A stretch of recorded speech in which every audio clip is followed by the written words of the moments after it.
Hi, this is Grant, and here's my long-term review of the Arrma Raider XL BLX.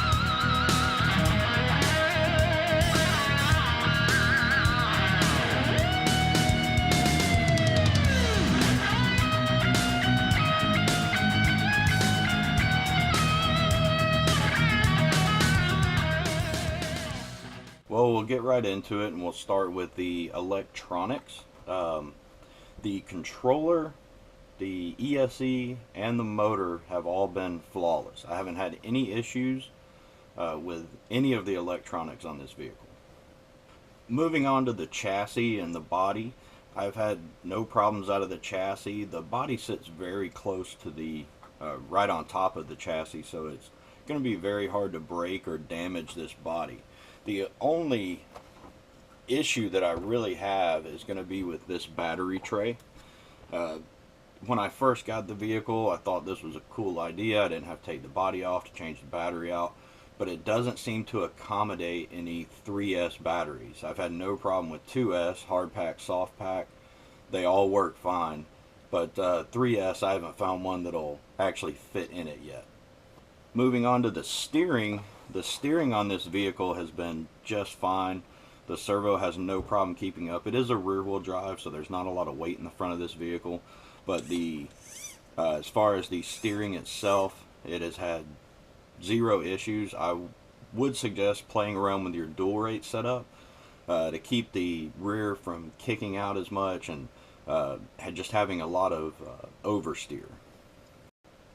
As far as the suspension goes, it has been okay. You can see that I've lost some damping here. It doesn't really like to rebound the way it did when I first purchased it. Could be a bent shock shaft or two. I did change the shock oil over to a 40 weight oil, which turned out to be just a little bit too hard. But as far as the control arms and the shocks, I haven't had any major issues with them. I may be upgrading the shocks down the road, and we'll see if that helps at all as far as durability with the shocks. And finally, as far as the factory components are concerned, we'll talk a little bit about the tires. They are dreadful. They're very, very hard. They don't seem to get any grip on any surface. If you're gonna buy this vehicle, absolutely buy rear tires at least. Once I put these Proline Badlands on the rear, it became a very different vehicle to drive. It was a lot more fun, a lot more controllable. I haven't been able to find any front tires from an aftermarket company that will fit these rims. They are a short course size wheel. The wheel is 2.2 in the front and 3.0 in the back. So it's a traditional short course style wheel, but I cannot find any tires thin enough to fit in the front of this vehicle.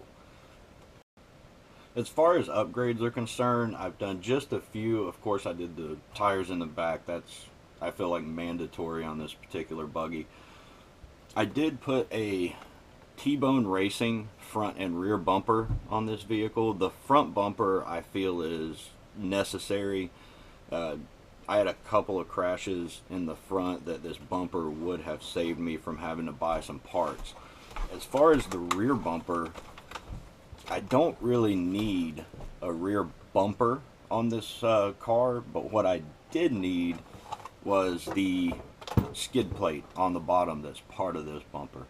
The bottom of this chassis was just getting chewed up by my track, just from some hard landings, and I needed something to protect the bottom of the chassis, and this bumper absolutely fit the bill. My final thoughts on this buggy is that it's a keeper. Even with the tire upgrades and the bumper additions, even down the road, maybe putting some shocks on it. It's a fun, fast little buggy. It looks great. It's really not that little, but it looks great. And this is one of those that always comes with me if I go to another track or if I take it over to a friend's house to play on his track. Uh, it goes with me. It seems to get driven every weekend, and it's absolutely worth a buy.